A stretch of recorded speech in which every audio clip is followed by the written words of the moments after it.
Olá, pessoal, bem-vindos ao quadro. Nessa aula, nós vamos falar sobre a água, especificamente sobre as transformações da água.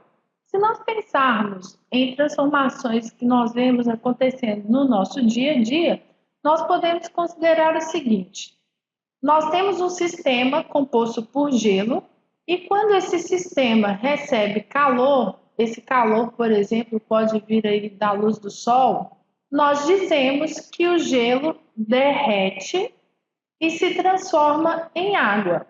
Se essa água também receber calor, como por exemplo a água que é aquecida no fogão, e ela for aquecida até o ponto de liberar vapor, nós dizemos que a água está fervendo. O gelo, vocês já sabem que é a água no estado sólido. Quando nós simplesmente dizemos água, nós queremos dizer que nós temos essa substância no estado líquido. E o vapor é a forma da água no estado gasoso. Quando nós dizemos que o gelo está derretendo e a água está fervendo, nós estamos sinalizando a passagem do estado sólido para o estado líquido e a passagem do estado líquido para o estado gasoso. Essas transformações de estado físico nós chamamos de mudança de estado físico, e nesse caso nós estamos vendo especificamente a mudança de estado físico da água. Cada uma dessas transformações podem ocorrer no sentido que vai do sólido para o vapor e também no sentido que vai do vapor para o sólido, e todas são observáveis no nosso dia a dia. Quando nós temos, por exemplo, as grandes paredes de gelo que estão lá no Ártico ou ainda na Antártica, derretendo por receber o calor excessivo do Sol, nós temos o gelo sólido se transformando em água líquida. Essa transformação é chamada de fusão. Da mesma forma, nós observamos a água líquida recebendo calor quando há formação de nuvens, por exemplo. As nuvens são justamente formadas porque a água dos rios e do mar recebeu calor e se transformou em vapor. Essa transformação recebe o nome de vaporização.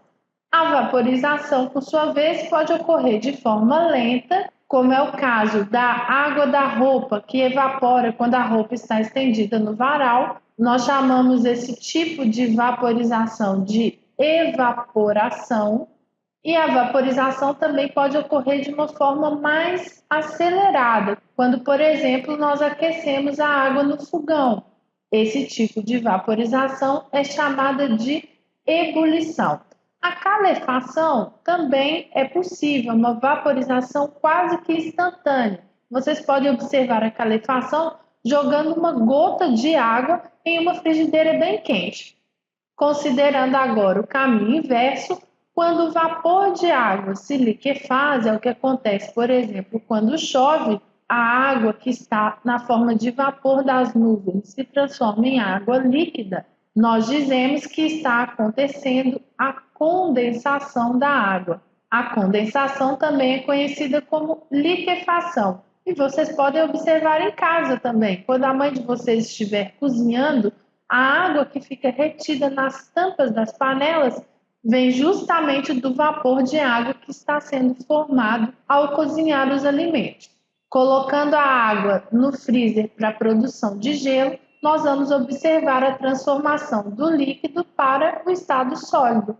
Essa transformação é chamada de solidificação. Se a água pode ser transformada, isso significa que nós podemos encontrar a qualquer momento a água em qualquer um dos estados físicos. E cada um desses estados físicos existe em intervalos de temperatura que são diferentes. Se nós medirmos, por exemplo, a temperatura de um frasco contendo pedras de gelo dentro dele, nós vamos observar temperaturas que são iguais ou menores que 0 grau. Se vocês colocarem, por exemplo, um termômetro dentro de um copo d'água, o termômetro irá registrar temperaturas que vão de 0 graus até 100 graus.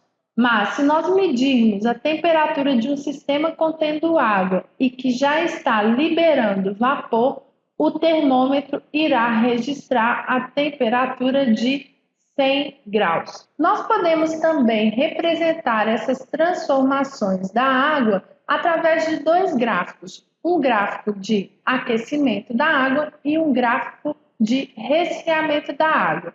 Esses gráficos são gráficos de temperatura versus tempo, sendo que eu estou considerando a temperatura em graus centígrados.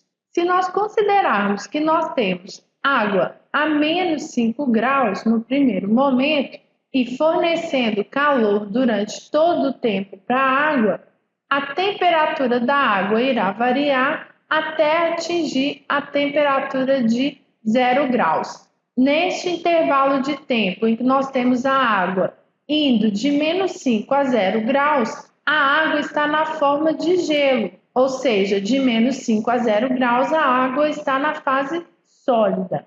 Continuando a aumentar a temperatura, a água será aquecida até atingir a temperatura de 100 graus. Neste intervalo de tempo em que a temperatura da água varia de 0 a 100 graus, nós temos água na fase líquida. Se nós continuarmos a aquecer a água, a partir de 100 graus, ela se transformará em vapor. Então, como eu disse anteriormente, abaixo de 0 graus nós temos água na fase sólida, entre 0 e 100 graus nós temos água na fase líquida e acima de 100 graus a água assume a forma de vapor. E o que representam esses patamares em que a temperatura permanece constante? Eles representam as transformações da água. O primeiro patamar representa a fusão e o segundo patamar representa a ebulição. Durante toda a fusão, nós temos a água sob a forma de gelo, mais a água na forma líquida. E durante toda a ebulição, nós temos a água na forma líquida, mais a água na forma de vapor. Como a fusão ocorreu a 0 graus, nós dizemos que a temperatura de fusão da água é igual a 0 graus e que a temperatura de ebulição é igual a 100 graus, já que quando atinge 100 graus a água começa a se transformar em vapor. Olhando para a curva de resfriamento, vocês vão notar algumas semelhanças. Nós temos regiões em que nós temos apenas uma forma da água, ou vapor, ou líquido, ou gelo. Nessas regiões vocês podem observar que há variação de temperatura e quando a temperatura permanece constante, representa uma mudança de estado físico. No caso do resfriamento, quando a água passa de vapor para o estado líquido, ocorre a condensação e do estado líquido para o estado sólido nós temos a solidificação. Bom, pessoal, espero que vocês tenham gostado dessa aula. Eu trouxe porque a água é uma constante nos vestibulares, há sempre uma questão falando sobre a água e eu espero que vocês tenham compreendido. Continuem estudando.